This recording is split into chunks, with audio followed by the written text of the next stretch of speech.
late 2000, the Second Palestinian Intifada erupted. The Merkava was soon deployed in support of Israeli military operations in the West Bank and Gaza. The tactics were heavy-handed and, according to some Israelis, ineffective. You can't reach guerrilla movements in the narrow streets of the refugee camps. Even if you have a modern tank like the Merkava, they just can't maneuver. What can a tank do in front of a child carrying a stone or a Molotov cocktail? The use of large-scale tanks in civilian applications actually creates a great sense of antagonism and hostility. This alienates, this makes people angry, and promotes in them a desire to find other ways to hit back. The Palestinians in the occupied territories had learned new ways to fight. There were still the young boys throwing stones, which had characterized the first Palestinian Intifada in 1987. But increasingly, the Israelis found themselves facing a new generation of Palestinian guerrillas. This new generation of guerrillas had lived under the yoke of Israeli occupation. They were familiar with Israeli military operations, and they used all means at their disposal to obtain crucial information on fighting their enemy. There are Israeli websites showing photos and other information about the Merkava. They are proud of it and want to show it off. We visited these sites and learned of its strong and its weak points.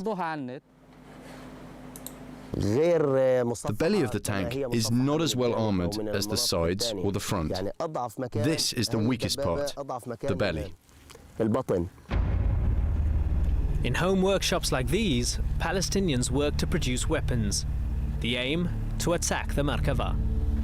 So explosives were available both in West Bank and in Gaza. The exercise was really to foresee and to estimate the positioning in which to put the explosives and to find some effective way for initiating the explosives. In Gaza, one paramilitary faction, the Salahuddin Brigade, took on the challenge of striking at the Merkava. We met the fighters who explained how they planned and executed a classic ambush along this road close to what was once the Jewish settlement of Netzarim in February 2002. We carefully observed the Merkava for 2 months, and one day we decided to attack it. We planted 2 mines on the road, a small one of 30 kilos and a larger one of 120 kilos.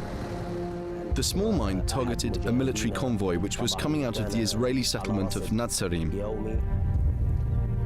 This exploded, and as we had predicted, a Merkava tank was sent to rescue the convoy. When it approached, we detonated the larger mine. The tank was cut into pieces and the crew killed. This was the first Merkava to be destroyed in Gaza. The Israelis were shocked. The Palestinian guerrillas saw this attack as a significant step forward in their resistance to Israeli occupation. Praise be to God. We were happier than ever before. The Palestinian people were now confident that this monster, the Merkava, could be destroyed. Another Palestinian faction in Gaza took inspiration from this attack on the Merkava. 7 months after the first attack, the Al-Quds Brigade targeted a Merkava tank which was patrolling the Rafah border area in southern Gaza. At the exact location, they told us how they carried out their attack in September 2002. We were very jealous of the fact that other groups had destroyed the Merkava, and so we decided to try to destroy one too. We only had an old RPG-7, but we decided to use it against the Merkava, as we knew that the back door was one of its weak points. The opportunity came when the tank turned and its back door was facing us. We fired the RPG, which penetrated the back door. The shells inside the tank exploded, creating a massive bang.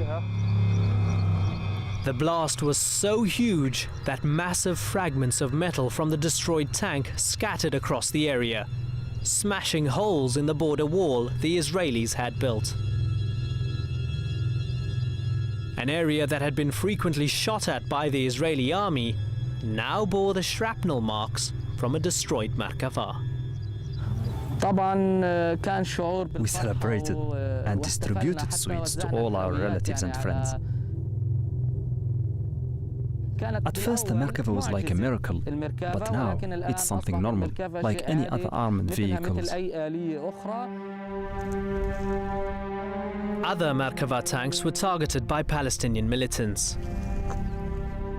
A week after the strike by the Al-Quds Brigade, another Merkava was blown up by a landmine close to Al-Mughazi refugee camp. The explosion was so powerful that to this day the soil still remains discolored on the exact spots where the tank was destroyed. These Palestinian shepherd boys showed us what they said were remnants from the destroyed tank. Such successful strikes against the Merkava in Gaza, though exceptional, nevertheless demonstrated that the legendary tank was not invincible. A chink in Israel's armor had been detected. Hezbollah was quick to pick up on these lessons when Israel invaded Lebanon in the summer of 2006. Like the Palestinians, Hezbollah made it their aim to damage what was still a powerful symbol of Israel's technological might. As in 1982, the Israelis decided to spearhead their incursion into Lebanon with tanks. And as in 1982, the Merkava was the principal instrument through which Israel implemented its version of Blitzkrieg, a lightning war in which the Israeli army sought to win all of its battles quickly, decisively, and with the fewest possible casualties. Israel's major ground assault into Lebanon was launched on two fronts. Neither of them was an obvious choice for tanks. The terrain in the south is ideal guerrilla country. It is hilly, it is often well covered with trees and undergrowth. It has caves, it has tunnels. It was ideal territory for people who know the ground and understand the area very well, and extremely difficult for an invader who does not know the ground as well. The Israelis first crossed the border from the Metula settlement and advanced through this valley beneath the village of Al-Khiyam. Hezbollah guerrillas, hiding in the surrounding hills and villages, fired their anti-tank missiles at the Israeli tanks advancing below.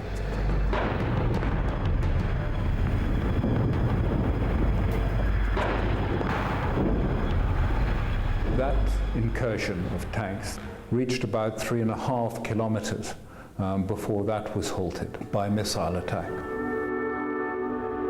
Hezbollah was using the latest Metis and Kornet anti-tank missiles. Manufactured in Russia, the missiles had the ability to pierce even the heavy armor of the Merkava. After losing several tanks and sustaining casualties, the Israelis chose to advance via a different route. This second thrust took them through this area, called Wadi al-Ahjar. It was a little, small wadi, narrow valley that curved like a snake.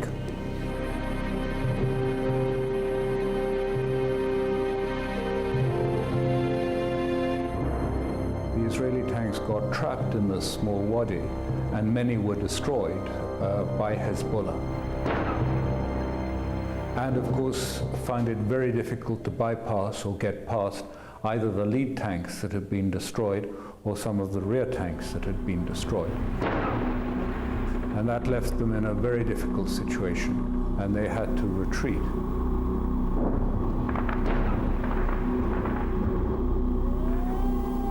Back in Israel itself, Israelis were still coming under attack from Hezbollah rockets. After 33 days of war, Israel had failed to achieve its goals of destroying Hezbollah and winning back 2 of its soldiers captured at the very beginning of the latest fighting. Hezbollah claimed victory. المقاومة اليوم تملك أكثر من 20,000 صاروخ. Here in Israel, the mood was somber. Serious questions were raised about the level of the army's preparedness and performance. The government set up a commission of inquiry to investigate and draw lessons from Israel's failures in its 2006 war in Lebanon. According to the Israelis, of the 370 Merkava tanks involved in the war, 49 of them had been hit by Hezbollah. God's Chariot was not living up to its name or its reputation.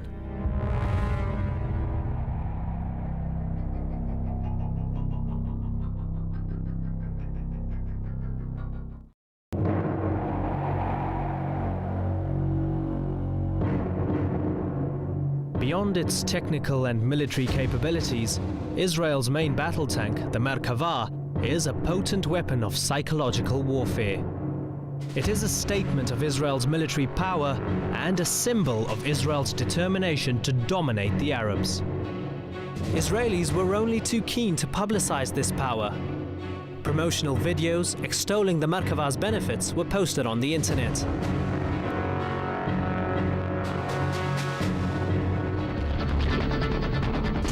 Yet Israel's enemies also proved media savvy. The Al-Manar television station, owned and run by Hezbollah, broadcast its own edited version of the Israeli videos. Except Hezbollah's message about the Merkava was wholly different.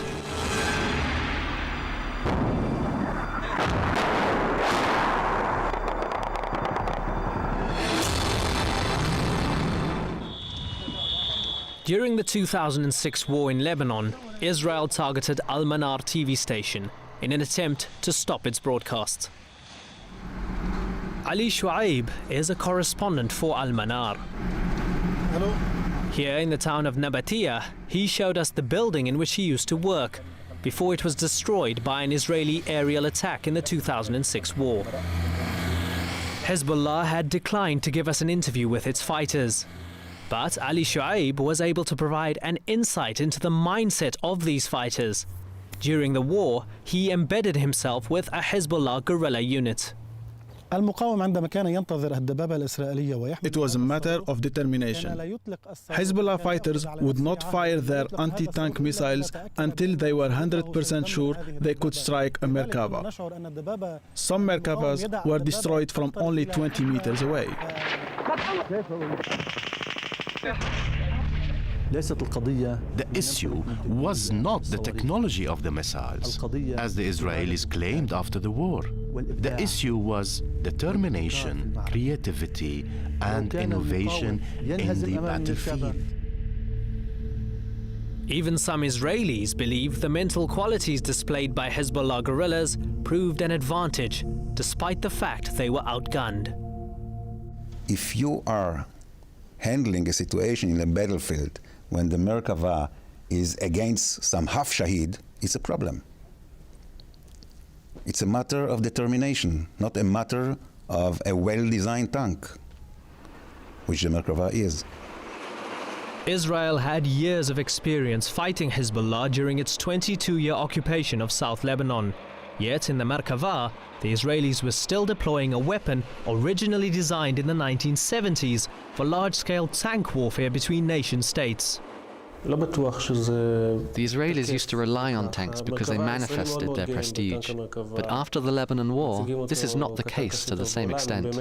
Israel's enemy today is not an army like that of Syria or Egypt, but rather guerrilla movements. Guerrilla warfare usually pits a smaller force against a conventionally more powerful enemy, as in Vietnam, Afghanistan, and Iraq today.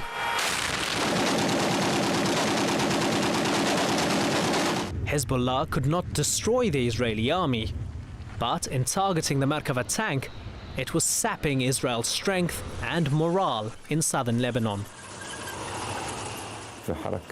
With respect to resistance movements, they can never defeat their enemies, but they can exhaust them. All the major powers must realize that no matter how sophisticated their technology may become, the human factor can still defeat them. Fighting on their own soil, the Hezbollah guerrillas possessed a sense of purpose, which some analysts feel Israel lacked. When the Israeli soldier is defending Israel itself, he has a motivation because he is defending his land. But when he goes to fight in Lebanon, Sinai, the Golan, he is an invader and therefore doesn't have the same motivation. Israeli troops on the ground didn't really believe in the project. There was no great sort of sense of mission or moral duty. This was, in a sense, a punishment operation. Right now, I think that some Israelis are not sure what is the aim, why we are fighting for. Such uncertainty about Israel's aims is casting doubt on the very basics of Israeli military doctrine and the continued use of the Merkava. Drawing lessons from the 2006 war in Lebanon, Israel is revising its military tactics.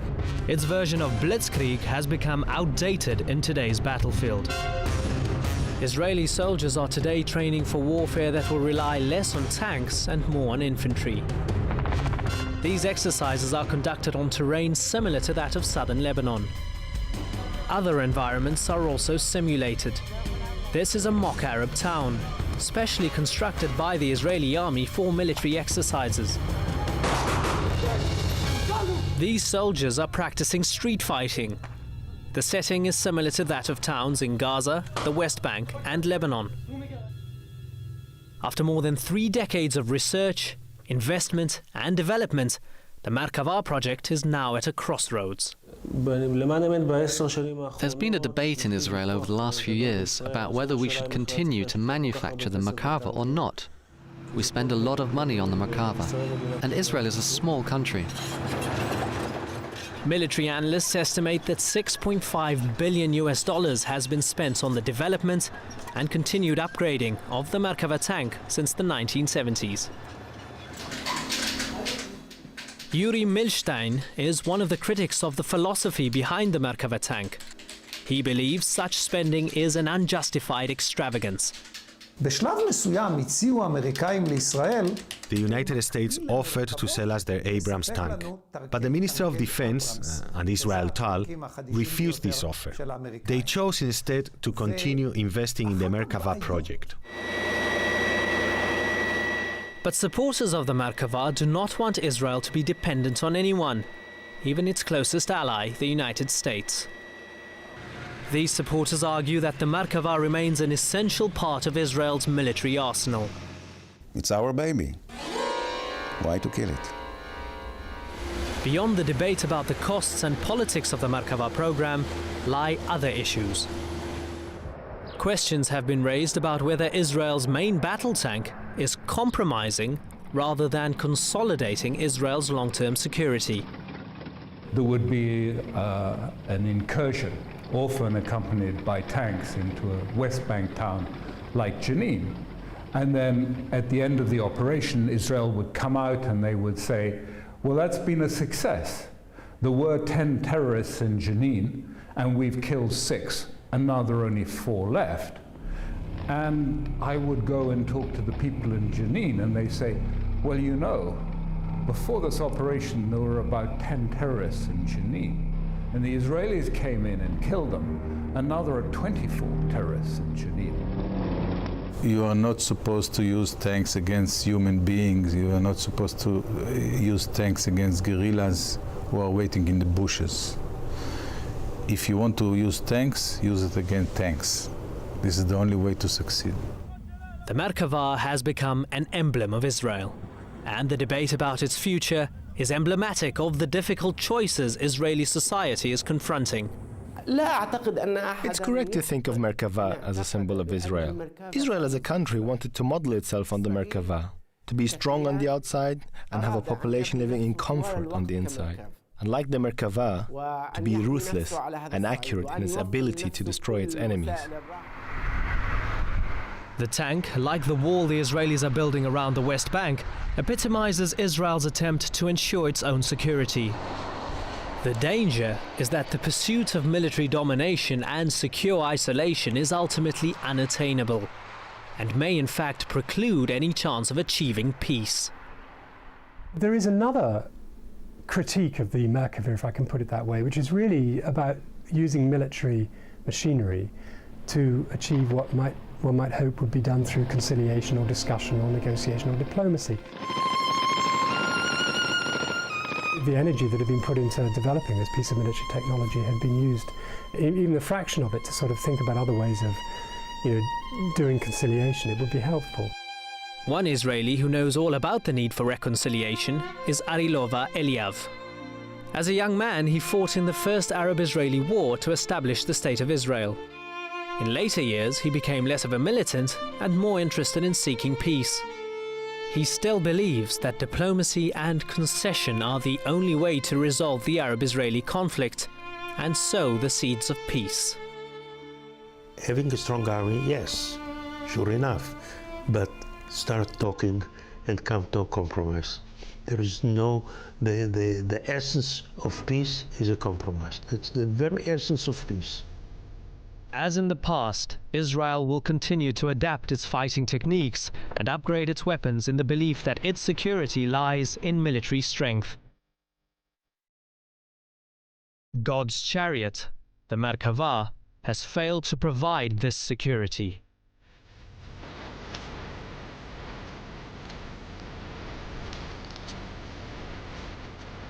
The question is whether any weapon or fighting technique can give the Israeli people the security they crave, or whether there are other ways to secure lasting peace.